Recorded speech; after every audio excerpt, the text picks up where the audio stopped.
Merci beaucoup. Voilà, bonjour à tous. C'est à mon tour de vous accueillir ce matin. Je disais donc, en fanfare. Voilà. Ah, ils sont solides ces iPads, hein, je vous les conseille, ils sont solides. Voilà, ça me fait plaisir d'être là, ça me fait plaisir de voir cette église pleine. Je crois que Dieu a quelque chose de bon pour chacun d'entre nous ce matin. Soyez vraiment les bienvenus, particulièrement ceux qui sont là pour la première fois et particulièrement ceux qui mettent leurs pieds pour la première fois dans une église. Vous avez remarqué, notre église, elle n'est pas tellement traditionnelle. Ça bouge, ça danse, ça crie, ça chante et c'est vivant. Et c'est ce qu'on aime en fait. Et ce matin, je n'ai pas beaucoup de temps pour vous apporter un message, mais je vais essayer de vous apporter quelque chose qui m'a impacté et puis de vous essayer de le faire comprendre de manière simple, de manière accessible. Et comme il y a eu des baptêmes ce matin, j'avais à cœur de parler de 8 choses que Jésus a faites pour toi à la croix. De 8 choses différentes qui se sont déroulées sur la croix. Et je crois que c'est important, déjà je vais faire un petit résumé, je sais que vous l'avez entendu un peu, mais Jésus est le Fils de Dieu et il est venu sur terre pour nous sauver. Il est mort à la croix, il a pris nos péchés, il a pris nos fautes. Et non seulement il a pris nos fautes et nos péchés, il a pris nos maladies, il a pris nos infirmités, il a pris tout un tas de choses en fait sur lui pour que nous n'ayons pas à les porter nous-mêmes. Il a pris notre place en fait. Et j'aimerais parler de 8 choses qui se sont accomplies, 8 choses qu'il a faites pour nous, 8 bénéfices qui se sont passés à la croix. Vous savez, la clé pour comprendre la croix, c'est que sur la croix, il y a eu un échange divin qui a pris place. Tout le mal, en fait, qui était dû à la race humaine, tout le mal qui était dû à chacun de nous individuellement, a été infligé à Jésus afin que tout le bien dû à l'obéissance sans péché de Jésus soit mis à la disposition de ceux qui croient en lui. Jésus a pris tout le mal qui nous était dû sur lui pour que nous ayons accès à tout le bien qui lui est dû à lui. Parce qu'il a vécu une vie sans péché et il a pris notre place. C'est très simple, c'est très fondamental, mais au fur et à mesure que cette vérité, on la comprend, au fur et à mesure qu'elle se déploie, en fait, on comprend qu'elle contient tout ce dont on a besoin. Tout ce dont on a besoin, c'est déroulé à la croix. Et je vais le dire encore plus simplement, tout le mal qui nous est dû est tombé sur Jésus pour que tout le bien qui lui est dû soit mis à notre disposition, pour toi et moi. C'est ça la grâce de Dieu, c'est ça qui est incroyable avec Dieu, c'est que c'est totalement immérité, c'est un cadeau, c'est ça la grâce, c'est que tu ne peux rien faire pour le gagner. Tu ne peux rien faire pour le mériter. Et moi, ce que j'aime avec ça, c'est qu'on est tous à la même. Aucun de nous peut faire le fier, aucun de nous peut faire le malin, parce que devant Dieu, on est tous à la même. On ne peut pas mériter son pardon, on ne peut pas le gagner, c'est quelque chose qui nous est donné. C'est quelque chose qui nous est offert, c'est quelque chose d'immérité, on ne le mérite pas, mais ça nous est offert tout de même. On ne peut rien exiger de Dieu, on ne pouvait même pas exiger qu'il fasse ce qu'il a fait, on ne savait même pas qu'il allait le faire. On ne pouvait pas comprendre pleinement ce qu'il allait faire, mais par sa grâce qui est gratuite, souveraine et sans mesure, il a organisé cet échange à la croix pour toi et moi. Ésaïe 53 au verset 6 nous dit, et ça nous concerne tous, nous étions tous errants, pareils à des brebis, chacun de nous allait par son propre chemin. Et l'Éternel, ce qui est Dieu le Père, a fait retomber sur lui, donc Jésus, les fautes de nous tous.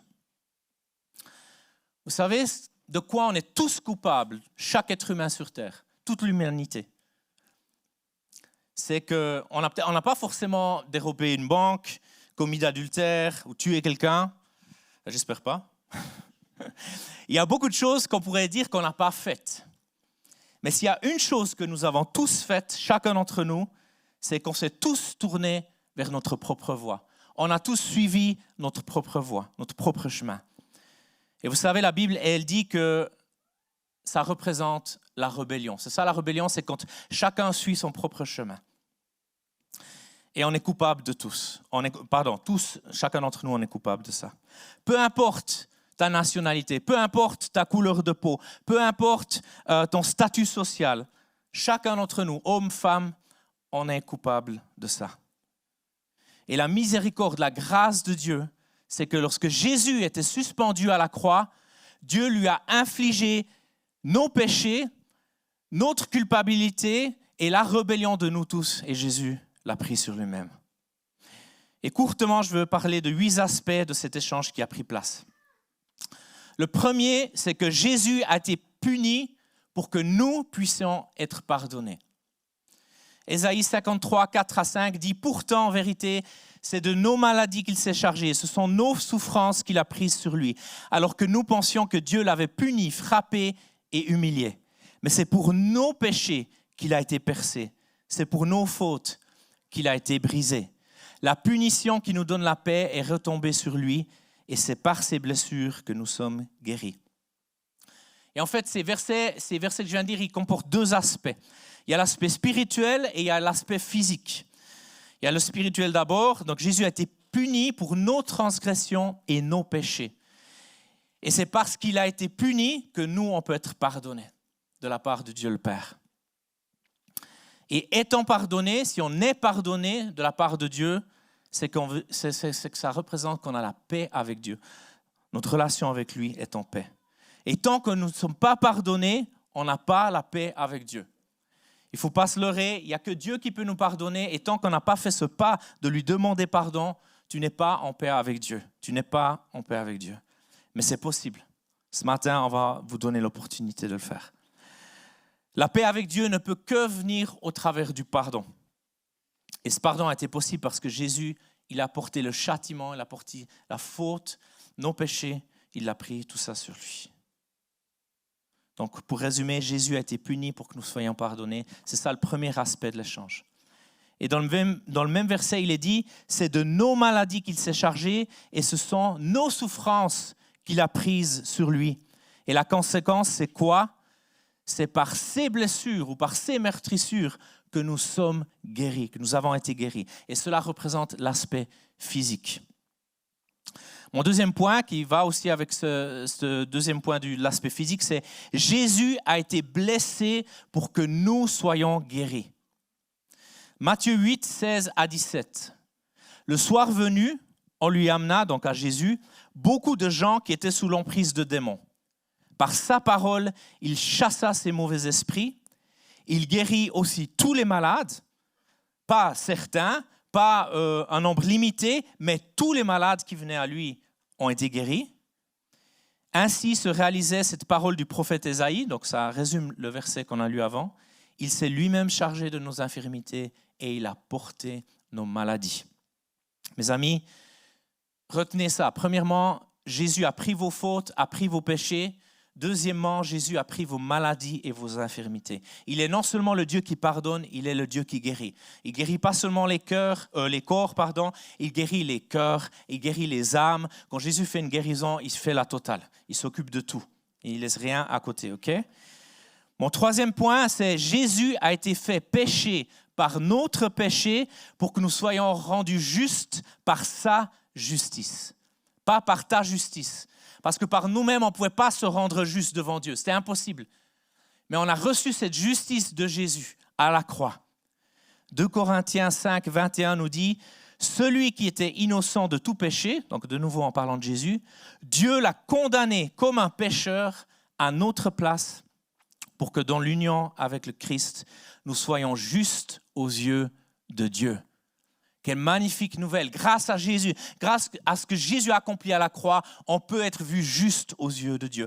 Parce que quand Dieu nous regarde, Dieu le Père, il nous regarde au travers du filtre de Jésus, le sang de Jésus, ce qui s'est passé à la croix, et il nous voit juste. Pas parce qu'on est devenu parfait, on continue de pécher, on continue de faire des erreurs, on continue de tomber. Mais Dieu le Père nous voit juste à cause de Jésus. Si du moins on l'a accepté, si du moins on a nos péchés pardonnés, si du moins qu'on a accepté Jésus en tant que Seigneur et Sauveur et qu'on marche avec lui. Remarquez à nouveau cet échange qui a pris place à la croix. Jésus a été fait péché avec notre péché afin qu'on soit rendu juste par la justice de qui? La sienne. Et c'est une merveilleuse nouvelle. Vous savez pourquoi? Parce qu'on n'a pas besoin de lutter pour faire de notre mieux pour être juste. Vous devez recevoir par la foi la justice de Jésus. Tout niveau de justice qui est inférieur ne vous permettra jamais d'être sauvé. Mais Dieu, il a pris des dispositions pour que toi et moi, on soit rendus justes par cette justice de Dieu. Mon quatrième point ce matin, la quatrième chose que Jésus a faite pour nous à la croix, c'est que Jésus est mort pour nous afin que nous puissions partager sa vie. Parce que l'histoire de la croix, elle ne s'arrête pas là. Vous savez, des fois, on voit des croix avec Jésus qui est encore dessus, tout triste, tout dépressif, avec une tête qui ne fait pas envie, pour être franc. Mais la vraie croix, il n'y a plus de Jésus dessus. Vous savez pourquoi? Parce que Jésus a été enlevé de la croix, la Bible nous dit, il a été mis dans un tombeau. Et en fait, au bout de 3 jours, alors qu'il était dans ce tombeau, la pierre a été roulée. Jésus a été ressuscité parce que Dieu l'a ramené d'entre les morts. Donc notre Jésus n'est pas un Dieu mort, n'est pas un Dieu qui ne fait pas envie, vieux, dépressif sur une croix, mais il est bien vivant. Et la Bible dit que maintenant, il siège à la droite du Père, il est dans le ciel et il prie pour nous. Il est vivant. Et c'est ça la merveilleuse nouvelle, c'est qu'on ne croit pas à un Jésus qui est mort juste pour nous, pour nos péchés, mais on croit à un Jésus qui est ressuscité aussi pour nous, qui vit. Et c'est cette vie qu'il veut partager avec nous. Hébreux 2, au verset 9, dit « Mais voici ce que nous constatons, après avoir été abaissé pour un peu de temps au-dessous des anges, Jésus se trouve maintenant couronné de gloire et d'honneur à cause de la mort qu'il a soufferte. Ainsi, par la grâce de Dieu, c'est pour tous les hommes qu'il a connu la mort. » La Bible dit que le salaire du péché, c'est la mort. Donc, lorsque Jésus a été fait pécher, il était inévitable qu'il doive payer la peine, c'est-à-dire la mort, la peine de mort. Jésus est donc mort pour nous, afin que nous puissions quoi? Partager sa vie. La Bible dit que Jésus est venu pour que nous ayons la vie, et pas seulement la vie, mais la vie en abondance. Pour qu'on soit vivant, qu'on puisse, comme ces 3 baptisés, avoir un témoignage. On sait pourquoi on est sur cette terre, on sait pourquoi on est là, on sait pourquoi Dieu nous a créés, on connaît notre destinée, on connaît les plans merveilleux que Dieu a pour nous, des projets de paix et non de malheur. Le 5e point, Jésus a été maudit pour que nous puissions recevoir la bénédiction. Galates 3, 13 à 14 nous dit « Le Christ nous a libérés de la malédiction de la loi, que la loi faisait peser sur nous en prenant la malédiction sur lui à notre place. Parce qu'il est écrit en fait dans l'Ancien Testament, tout homme pendu au bois est maudit. Et Jésus a été pendu au bois sur une croix qui a été faite d'un arbre de bois. Il a été pendu et donc du coup il a été maudit à notre place. Jésus-Christ l'a fait pour que grâce à lui, la bénédiction d'Abraham s'étende aux non-juifs, c'est-à-dire nous, puisque la plupart d'entre nous, je pense qu'on est des non-juifs, on n'est pas des juifs, et que nous recevions par la foi l'esprit que Dieu avait donné. Donc, permettez-moi, en fait, je n'ai pas le temps de vous expliquer tout ce que c'est les malédictions. Dans mon prochain message que je ferai ici, dans quelques semaines, je vais parler de ça, je vais expliquer ce que c'est, je vais expliquer comment on peut être libéré d'une malédiction, parce que c'est quelque chose qui existe et qui se passe encore aujourd'hui. Mais on n'a pas le temps ce matin. Je vais continuer avec la 6e chose que Jésus a faite pour toi et moi à la croix. Jésus a enduré notre pauvreté afin que nous puissions partager son abondance. 2 Corinthiens 8, 9 nous dit « Car vous savez comment notre Seigneur Jésus-Christ a manifesté sa grâce envers nous. Lui qui était riche, il s'est fait pauvre pour vous afin que par sa pauvreté, vous soyez enrichis. »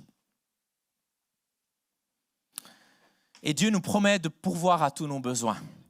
Peut-être tu es là ce matin et tu es dans le manque. Sache que Dieu veut te bénir. Sache que Dieu veut combler tous tes besoins, que ce soit matériel, physique, émotionnel, même l'argent que tu as besoin pour payer tes factures, etc. Dieu veut pourvoir à tes besoins. Il est un bon Père qui prend soin de nous. Il ne veut pas qu'on soit dans le manque.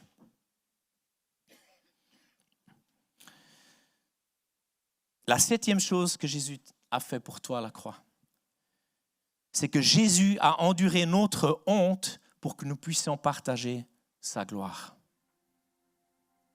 Matthieu 27, 35 nous explique un tout petit peu ce qui s'est passé à la croix. Après l'avoir cloué sur la croix, les soldats se partagèrent ses vêtements en les tirant au sort. Jésus a été exposé nu aux yeux de tous les passants.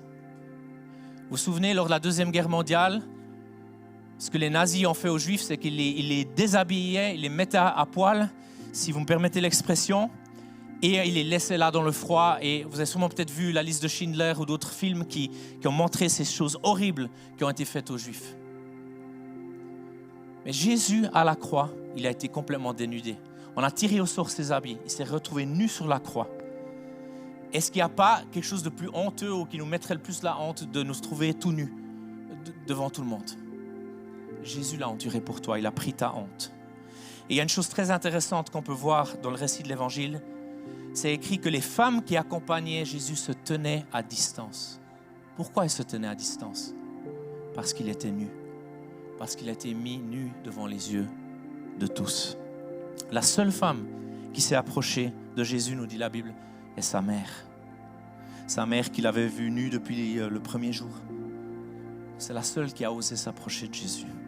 Il a enduré notre honte pour qu'on puisse partager sa gloire. Et le dernier point, le dernier échange qui a pris place à la croix est entre le rejet et l'acceptation. Vous savez, le rejet est la blessure la plus profonde que le cœur humain puisse porter. Le rejet se caractérise par le fait que la personne se sent toujours à l'extérieur en regardant à l'intérieur. Les autres peuvent entrer, mais pas moi. C'est comme si tu te sentais toujours mis à part, toujours de côté.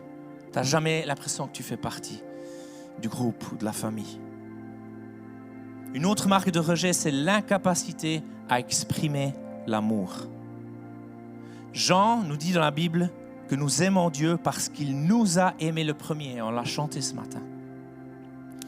Et moi, personnellement, je crois qu'on ne peut pas exprimer l'amour si l'amour ne nous a jamais été exprimé. Il faut l'expression de l'amour pour libérer l'expression de l'amour. Et la raison la plus commune pour laquelle tant de personnes dans notre civilisation portent la blessure du rejet est l'attitude et la conduite des parents. C'est souvent là que ça commence, avec ton père, avec ta mère.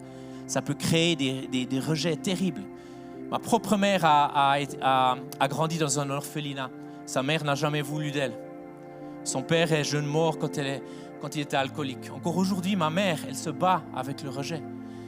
Encore aujourd'hui, ma mère, elle se bat pour montrer de l'amour. Elle a ce rejet qui est là en elle et qu'elle porte depuis plus de 60 ans. Il n'y a qu'une seule personne qui peut venir enlever ce rejet. Il n'y a qu'une seule personne qui peut venir te faire sentir accepté, te sentir aimé, te remplir d'un amour qui va transformer ta vie. Et c'est cet amour de Dieu le Père. Cet amour qui a été manifesté à la croix. Cet amour que Dieu, il nous a tant aimés, comme Clarice a lu ce verset le plus connu de la Bible, qu'il a envoyé son Fils unique sur la croix, afin que quiconque croit ne périsse pas, mais qu'il ait la vie éternelle. Donc Jésus a enduré notre rejet pour que nous puissions être acceptés par son Père. Ça, c'est mon dernier point. Jésus a enduré notre rejet pour que nous puissions être acceptés par son Père. Non seulement on l'a mis à poil sur la croix, on lui a arraché la barbe, on lui a percé le côté, on l'a flagellé, on l'a frappé, on lui a mis une couronne d'épines sur la tête, que ça transperçait son crâne, il saignait. On l'a crucifié ses mains et ses pieds. C'était la mort la plus atroce, la plus honteuse. On donnait cette mort pour les criminels. Et Jésus, qui n'avait jamais péché, qui était sans faute, il a été crucifié comme un criminel. On l'a traité comme un criminel. Et Matthieu 27, 46 dit, Jésus s'écria d'une voix forte, juste avant de mourir. Mon Dieu, pourquoi m'as-tu abandonné? Vous savez pourquoi Jésus il a crié ça à son Père? Parce qu'à la croix, il a été fait pécher. Il a été rejeté pour la première fois par son Père. Pourquoi? Parce que Dieu est saint et il ne pouvait pas cohabiter avec le péché. Et c'est à cause de ça que Jésus, à un moment donné, il a senti cette séparation avec son Père. Il a vécu le rejet pour la première fois. Il a pris ton rejet, mon rejet. Et il y a mis fin. Pour la première fois de l'histoire, le Fils de Dieu a crié au Père et le Père n'a pas répondu. Il s'est bouché les oreilles, a détourné les yeux. Parce que Jésus a été fait péché avec notre péché. Et Dieu ne peut pas regarder le péché avec faveur. Et juste après ça, il a rendu son dernier souffle et il est mort. Et lorsque Jésus a enduré notre rejet, Dieu nous a acceptés comme ses enfants. Vous voyez ces échanges qui ont pris place? Et il y en a d'autres, ce n'est pas une liste exhaustive, mais j'ai pris 8 points, 8 choses, 8 échanges qui ont pris place à la croix pour toi et moi. À la croix, il y a eu cet échange divin. Jésus a reçu le mal qui nous était dû afin que nous puissions recevoir le bien qui lui était dû. Et Jésus a dit aussi que tout est accompli à la croix. Il n'y a rien d'autre à faire, il n'y a rien d'autre à rajouter. Il l'a fait. C'est un sacrifice qui est complet, qui est suffisant et qui couvre tout.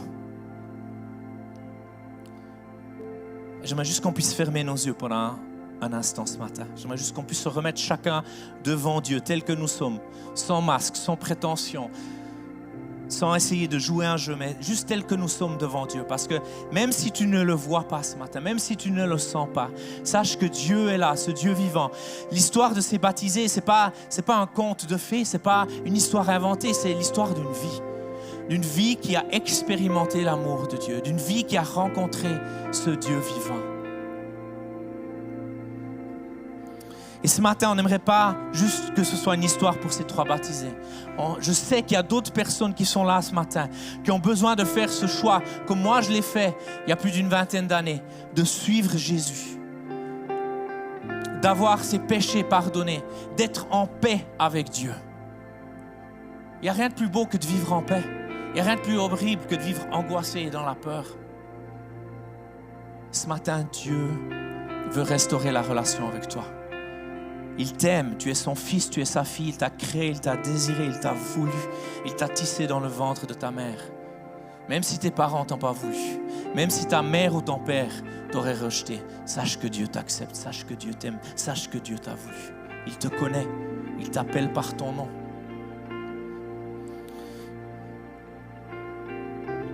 Est-ce que ce matin, il y a des gens qui veulent rencontrer ce Dieu merveilleux? Alors que tout le monde garde ses yeux fermés, j'aimerais juste que vous puissiez lever vos mains et me faire signe s'il y a quelqu'un qui veut faire ce pas ce matin et de dire: David, moi j'ai envie de rencontrer ce Dieu d'amour dont tu as parlé ce matin. J'ai envie d'avoir mes péchés pardonnés.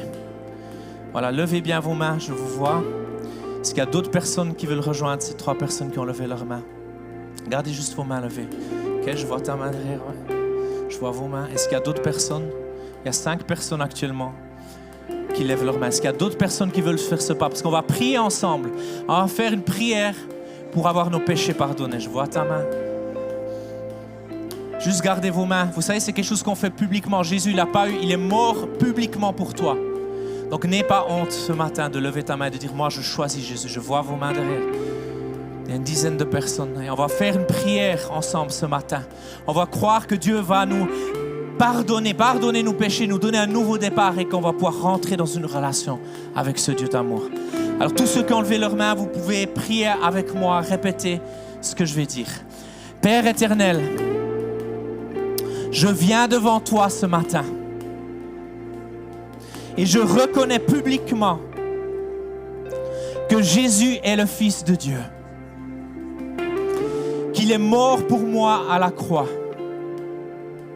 qu'il a pris mes péchés, qu'il a pris mes fautes, qu'il a pris mes maladies, qu'il a pris mes malédictions, qu'il a pris ma honte, qu'il a pris mon rejet et il y a mis fin. Je te reconnais ce matin, je te reconnais ce matin en tant que Seigneur et Sauveur. Pardonne mon péché et aide-moi à te suivre, à marcher avec toi. Et ce matin, je reçois la vie éternelle et je te remercie parce que je sais que c'est immérité et que c'est un cadeau de ta part. Dans le nom de Jésus, nous prions. Amen. Est-ce que l'Église, on peut célébrer ce matin? Est-ce qu'on peut se réjouir pour ces personnes qui ont pris le meilleur des choix que l'on peut prendre dans une vie? Un choix qui va déterminer le reste de tes jours. Vous savez, je l'ai fait il y a plus de 20 ans. Et j'ai jamais regretté un seul jour d'avoir pris ce choix. Parce que ma vie, elle a été complètement transformée, bouleversée par l'amour de Dieu. Et c'est ce que Dieu va faire avec vous. Et alors que je vais terminer, j'aimerais juste dire pour que toutes ces personnes qui ont levé leurs mains, je vais vous demander un dernier acte de courage. Je vais venir avec vous et on va aller dans la salle à côté, ici avec moi. Et j'aimerais qu'on prie ensemble. On va vous donner une Bible et on va prendre un temps ensemble. J'aimerais que tous ceux qui ont levé leurs mains, preniez votre courage à deux mains, vous me rejoignez dans la salle à côté. On va prendre un temps ensemble. Parce qu'on a envie d'apprendre à vous connaître. J'ai envie de vous prendre dans mes bras, de vous faire un gros hug. Et puis de vous donner une Bible et de prier avec vous. OK? Venez avec moi sans autre, accompagnez-moi. Et puis on va continuer cette célébration.